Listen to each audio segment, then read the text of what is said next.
All right, so as you guys know, the market took a massive hit yesterday, and the price of oil absolutely skyrocketed because of Trump's war on Iran and the Strait of Hormuz being closed. And because everything took a turn for the worse, Trump decided, I need to go out there and like bullshit a little bit and try to calm the markets and try to make it so that, everything doesn't fall apart immediately. But as you're about to see here, and we'll go through it, he has no idea what he's saying, no idea what he's doing, no idea if he's coming or going. He keeps going back and forth between like maximalists, like we're going to destroy them, we're going to defeat them, and the opposite, right? Like, we're actually done here. It's actually over. Like, the war's pretty much complete. Like, what? So here, I'm going to walk you through some of this. So, in the press conference portion, or the Q&A portion, I should say, a reporter said, Mr. President, as of today, there's been 8 U.S. military fatalities associated with the war in Iran. How many American deaths are you willing to have in this war? Perfectly fair question, like totally reasonable question. He says, well, as I said before, when you have conflicts like this, you always have death. Okay, like that doesn't really answer the question. He also said earlier that he's thinking about taking over the Strait of Hormuz, which I don't even think that's possible. Iran already sort of has it on lock. It wouldn't be easy to just go in there and take it over. But of course, he has the mind of a toddler, so none of this should be all that surprising. So he also said this, quote, we took a little excursion because we felt we had to do that to get rid of some evil. I think you'll see it's going to be a short-term excursion. Short-term! So he's trying to stress, like, bro, it'll be quick. Don't worry about it. It's not a big deal. And again, I think the point here is let's calm the markets. Let's make it so that there's not like a total collapse, a total crash. And I think it's a stopgap thing. It's like a temporary thing, but in the long run, I mean, reality always catches up. So Trump also said the world respects us right now more than they have ever respected us before, which is kind of hilarious given that like literally everybody fucking hates us now. Trump said, quote, Iran was supposed to be this big, powerful country. We wrapped the hell out of them. I don't know when they cry uncle, but they should have cried it 2 days ago. But they don't have anything left. He also said, quote, I watched Schumer. What a horrible politician. He is now a Palestinian officially. He is registered as a Palestinian. What does that even mean? He wants to protect the Iranian people that are quite nasty. Bro, he's gone. He's not there anymore. He also said, ready for this? This was actually before the press conference. He said, I think the Iran war is pretty much complete.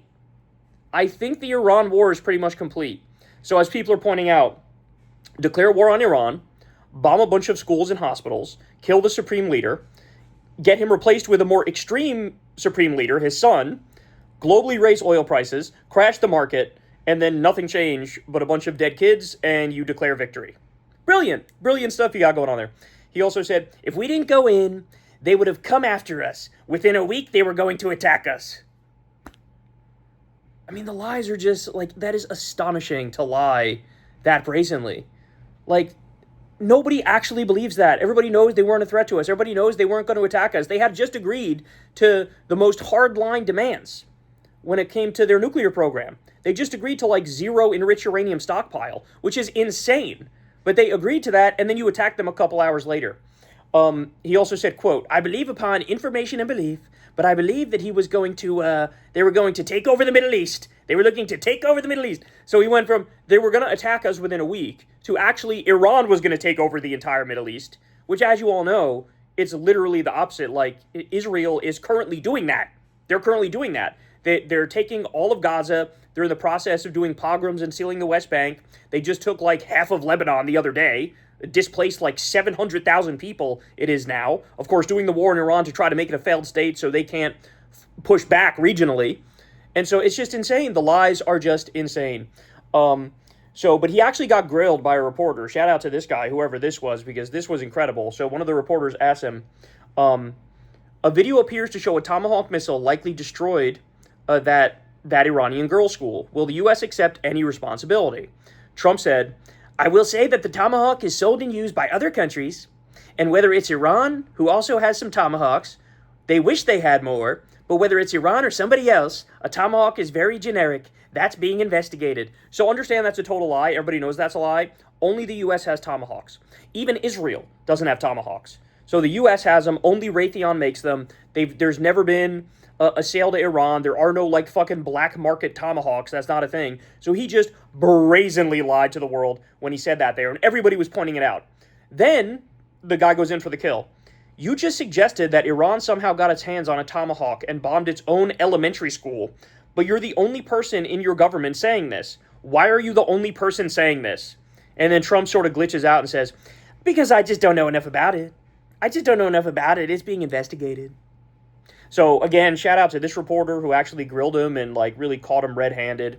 If you want to bang your head against the wall in more anger, listen to this. Trump says the war is both, quote, very complete and just the beginning.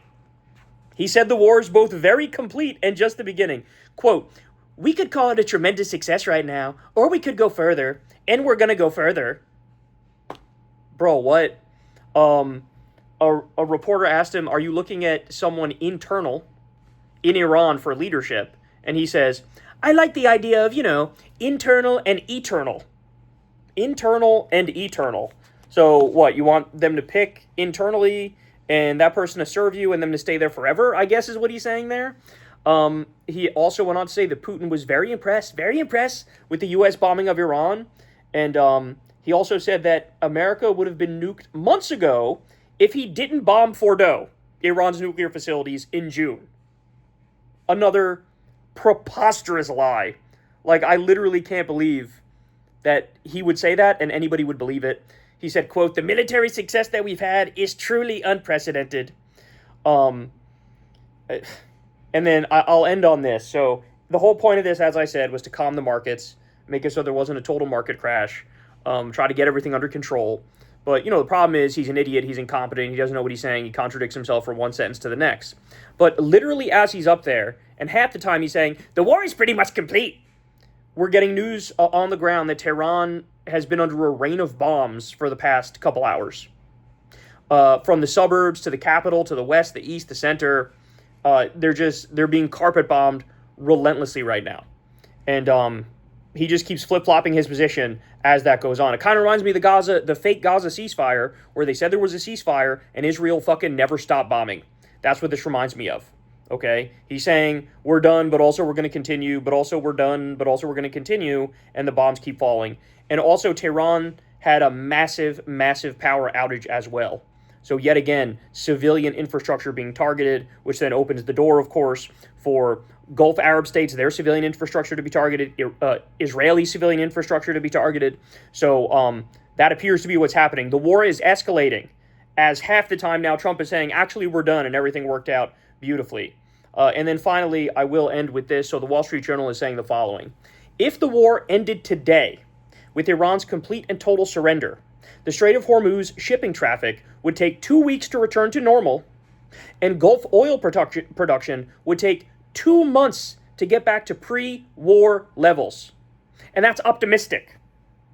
So even if it all were to end today, which it's not, we'd still be in for massive pain and probably just a recession. But the path we're going, it's looking like we might be going to Depressionville, y'all. That's what it looks like. Because I don't see a way out of this. I really don't. I think this is going to drag on.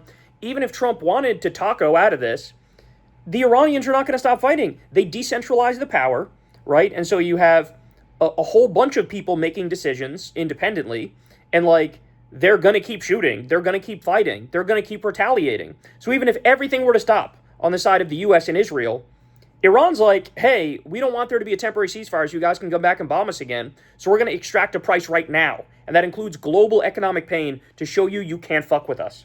And so that's exactly what we're witnessing now. So even if he wanted to chicken out, even if he wanted to declare victory, even if he wanted to say it's over, it's not over, because Iran's going to decide when it's over, because they're also fighting here. They're also attacking, and they're also extracting their pound of flesh and doing a damn good job of it, might I add. Okay? So not good. But the fact that he felt like he had to go out there to calm the markets and, bullshit his way through it, Jesus Christ, man. Jesus Christ. But you guys tell me. You go watch the thing, and you tell me. He contradicted himself at least 6 times.